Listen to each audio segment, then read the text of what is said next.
बदलते चेहरे।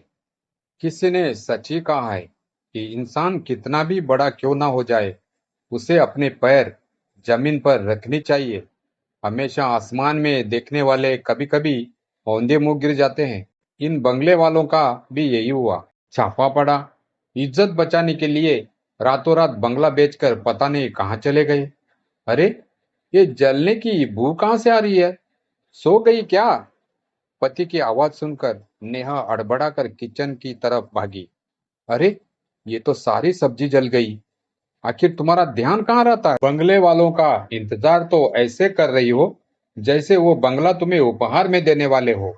अब बिना टिफिन के ही दफ्तर जाऊं क्या, या कुछ बनाने का कष्ट करोगी? नेहा ने जलती सब्जी का पतीला उतारते हुए अपने पति की ओर देखा।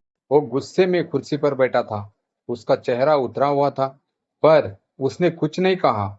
उसने जल्दी जल्दी दूसरी सब्जी बनाने की कोशिश की, लेकिन दिमाग फिर से बंगले वालों की ओर चला गया। उस बंगले में जो रौनक हुआ करती थी, वह अब सन्नाटे में बदल गई थी। न जाने क्यों नेहा को उनके जाने का अफसोस हो रहा था। हर सुबह बंगले के बगीचे में गुलाब के फूलों को पानी देते हुए उन्हें देखना, बच्चों की हंसी सुनना और कभी-कभी उनके द्वारा भेजे गए पकवान, यह सब अब यादें बनकर रह गया था। नेहा, पति ने झुंझलाते हुए कहा, आज ही ये आदत सुधार लो। मैं तुम्हें बार बार याद दिलाने नहीं वाला। क्या हो गया है तुम्हें? नेहा ने धीरे से कहा। तुम्हें नहीं लगता कि उनके जाने का कुछ और कारण होगा? ऐसे तो कोई अचानक सब कुछ बेचकर नहीं जाता। कुछ गड़बड़ जरूर है। हाँ, गड़बड़ थी, पति ने उपहास भरे स्वर में कहा। उनकी अमीरी का ढोंग था। सब काले धंधे वा सब काले धंधे में फंसे थे। अब फंस गए तो भाग लिए। हमें क्या लेना देना? अपना काम करो। नेहा चुप हो गई, लेकिन उसका मन नहीं माना। कुछ तो था जो इस पूरे मामले में उसे अजीब लग रहा था। अगले दिन जब नेहा सब्जी लेने बाजार गई, तो उसने कुछ महिलाओं को बंगले वालों की चर्चा करते हुए सुना। एक महिला ने फुसफुसाते हुए कहा, सुना है, बंगले वाली मैडम किसी गहरे कर्ज में थी। उनका पति का काम ठप हो गया था, इसलिए उन्हें बंगला बेचना पड़ा। दूसरे ने कहा, लेकिन क्यों? ये सच है कि उन्होंने अपने कर्जदारों से बचने के लिए कुछ गलत किया था? नेहा ने यह सब सुना और मन में एक ठान लिया। वह जानना चाहती थी कि आखिर सच क्या है। क्या वाकई उन लोगों का दोष था, या परिस्थितियों ने उन्हें ऐसा करने पर मजबूर कर दिया था? शाम को नेहा बंगले के बाहर खड़ी थी। बाहर के गेट पर ताला था, लेकिन अंदर का आंगन अब भी उनकी यादों से भरा हुआ लग रहा था। उसने पड़ोसी से थोड़ी और जानकारी लेने की कोशिश की, लेकिन कुछ खास पता नहीं चला। नेहा के मन में एक सवाल बार बार उठ रहा था। क्या किसी की हालत क्या किसी की हालत को जाने बिना ही उसके बारे में राय बना लेना सही है? हाँ, उस रात देर तक सो नहीं पाई। बंगले वाले के बारे में हर तरह की बातें सुनकर उसका मन अशांत था। उसने तय किया कि वह मामले की तय तक जाएगी। अगले दिन जब उसका पति ऑफिस चला गया, नेहा ने पड़ोस की चाची जी से बात करने की सोची। चाची जी को हर किसी के बारे में सब कुछ पता होता था। चाची जी, वो बंगले वाले अचानक क्यों चले गए? आप तो सब जानती है, कुछ तो बताइए। नेहा ने जिज्ञासा भरे स्वर में पूछा। चाची जी ने पहले तो थोड़ा नाटक किया, लेकिन फिर धीरे धीरे बताने लगी। अरे बेटी, बड़े लोग हैं, उनकी बड़ी मुसीबतें। ना है, उनके पति को बिजनेस में बहुत घाटा हुआ। उस पर कोई सरकारी छापा भी पड़ा। कर्ज के बोझ में दब गए। उनके पास और कोई चारा नहीं था। लेकिन छापा क्यों पड़ा? नेहा ने तुरंत पूछा। वो तो पता नहीं, पर सुना है कि किसी ने उनके खिलाफ शिकायत की थी। शायद उनके ही किसी करीबी ने धोखा दिया हो। दुनिया बड़ी बेदर्दी है बेटी, चाची जी ने सिर हिलाते हुए कहा। नेहा को यह सुनकर और भी अजीब लगा। वो सोचने लगी कि उनके करीबी ही उसका नुकसान कैसे कर सकते हैं। फिर एक दिन जब नेहा बाजार से लौट रही थी तो उसने बंगले के पास एक महिला खड़ी दिखाई दी। वह महिला बंगले के पुराने नौकरानी जैसे कपड़े पहने थी।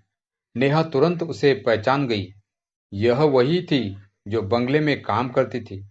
नेहा ने झिझकते हुए उससे पूछा, तुम्हें कुछ पता है, मालक मालकिन अचानक क्यों चले गए? महिला ने पहले तो चुप्पी साध ली, लेकिन जब नेहा ने उसे भरोसा दिलाया तो उसने धीरे धीरे बोलना शुरू किया। मैडम, बहुत बुरा हुआ उनके साथ। साहब के किसी पार्टनर ने उनके नाम पर झूठे दस्तावेज बना दिए। उसी के कारण छापा पड़ा। साहब और मैडम ने बहुत कोशिश की पर कुछ नहीं कर पाए। जो लोग कभी उनके साथ खाते पीते थे वही उनके खिलाफ हो गए। नेहा को यह सुनकर बहुत दुख हुआ। उसने पूछा, अब ये लोग कहाँ है? तुमसे तुमसे कुछ कहा उन्होंने? महिला ने रोते हुए कहा, नहीं मैडम, बंगला बेचने के बाद उन्होंने हमसे भी विदा ले ली। बोले कि एक नए शहर में नई शुरुआत करेंगे। नेहा की बेचैनी बढ़ गई। उसने तय किया कि वह बंगले वालों की मदद करने के लिए कुछ करेगी। वह जानती थी कि उनकी स्थिति पूरी तरह से उनकी गलती नहीं थी। उस रात उसने अपने पति को सब कुछ बताया। पहले तो वह हंसा और बोला, नेहा, तुम्हें दूसरों की फिक्र करने की आदत क्यों है? नेहा ने दृढ़ता से कहा, क्योंकि कभी कभी कोई किसी की मदद कर दे तो बड़ी मुसीबतें हल हो सकती है। मैं जानना चाहती हूँ कि हम उनके लिए कुछ कर सकते हैं या नहीं। क्यों नेहा, उन्हें ढूंढ पाएगी और क्या वह उनके साथ न्याय कर सकेगी? नेहा ने अगले कुछ दिनों में इस मामले की गहराई से पड़ताल करने की ठान ली। उसने महिला से बंगले वालों के कुछ और पुराने संपर्कों के बारे में पूछा। महिला ने बताया कि बंगले वाले साहब के एक पुराने दोस्त श्रीमान गुप्ता यहाँ के एक बड़े व्यापारी हैं। नेहा ने सोचा कि उनसे कुछ सुराग मिल सकता है। अगले दिन नेहा गुप्ता जी के ऑफिस पहुंच गई। वह थोड़ी नर्वस थी, लेकिन उसने खुद को संभाला। गुप्ता जी, मैं बंगले वालों की पड़ोसन हूँ। उनकी अचानक हुई परेशानी और इस तरह ले जाने से मुझे झकझोर दिया है। क्या आप जानते हैं कि वे इस समय कहाँ है? गुप्ता जी ने गंभीरता से कहा, वे अब इस शहर में नहीं है। उनका बिजनेस पार्टनर ही उनकी बर्बादी की वजह बना। साहब को धोखा देकर सारे फंड्स अपने नाम पर कर लिए। केस चल रहा है, लेकिन वे इतने दबाव में आ गए थे कि उन्हें सब कुछ बेचकर भागना पड़ा। ने मदद की कोशिश की, लेकिन हालात बहुत खराब थे। नेहा को यह सुनकर बेहद दुख हुआ। उसने पूछा, क्या आप उनके परिवार को जानते हैं? शायद हम मिलकर कुछ कर सके। गुप्ता जी थोड़ी देर तक सोचते रहे और फिर बोले, उनकी पत्नी मेरे संपर्क में है। अगर आप सच में उनकी मदद करना चाहती हैं, तो मैं उनसे बात कर सकता हूँ। नेहा ने गुप्ता जी से गुजारिश की कि वह साहब और मैडम से संपर्क करें। कुछ दिनों बाद गुप्ता जी ने नेहा को खबर दी कि बंगले वाले अब एक छोटे से शहर में किराए के घर में रह रहे हैं। नेहा ने उनसे मिलने की इच्छा जताई। नेहा ने अपने पति को भी इस फैसले के बारे में बताया। पहले तो वह नाराज हुआ, तुम दूसरों के मामलों में खुद को क्यों उलझा रही हो? नेहा के जिद्द स्वभाव को देखकर उसने हार मान ली। नेहा आखिरकार साहब और मैडम से मिलने उनके नए घर पहुंची। वह जगह उनके पुराने बंगले से बिल्कुल विपरीत थी, साधारण और बिना किसी दिखावे के। मैडम ने नेहा को देखकर चौंकते हुए कहा, आप यहाँ? आपको कैसे पता चला? नेहा ने धीरे से कहा, मैडम, मैंने सुना कि आप पर क्या गुजरी।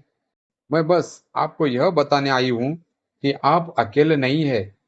मैं और मेरे पति आपकी मदद करना चाहते हैं। मैडम की आंखों में आंसू आ गए। उन्होंने कहा, आपको हमारी इतनी चिंता क्यों है? दुनिया तो हमें दोषी मानती है। नेहा ने मुस्कुराते हुए कहा, क्योंकि कभी कभी किसी को सिर्फ सहानुभूति की नहीं, बल्कि सही इंसान के सहारे की जरूरत होती है। मैंने आपको हमेशा एक मेहनती और ईमानदार परिवार के रूप में देखा है। नेहा और उसके पति ने गुप्ता जी के साथ मिलकर साहब के लिए एक छोटा व्यवसाय शुरू करने में मदद की। उन्होंने अपने बचाए हुए कुछ पैसे साहब को उधार दिए और कानूनी लड़ाई के लिए भी मार्गदर्शन किया। धीरे धीरे साहब का आत्मविश्वास लौटने लगा। उन्होंने कहा, नेहा जी, आप जैसे पड़ोसन हर किसी को नहीं मिलती। आपने हमें जो सहारा दिया वह हमारी जिंदगी बदल देगा। नेहा ने मुस्कुराते हुए कहा, आपकी मेहनत और ईमानदारी ही आपकी सबसे बड़ी ताकत है। यह बस एक शुरुआत है। बंगले वाले परिवार ने फिर से खुद को खड़ा कर लिया। नेहा को इस बात का सुकून था कि उसने न सिर्फ किसी की मदद की, बल्कि अपने मन में उठ रहे सवालों के जवाब भी पा लिए। उसने सीखा कि जब किसी को सहारे की जरूरत हो, तो एक छोटा कदम भी बड़ा बदलाव ला सकता है। धन्यवाद।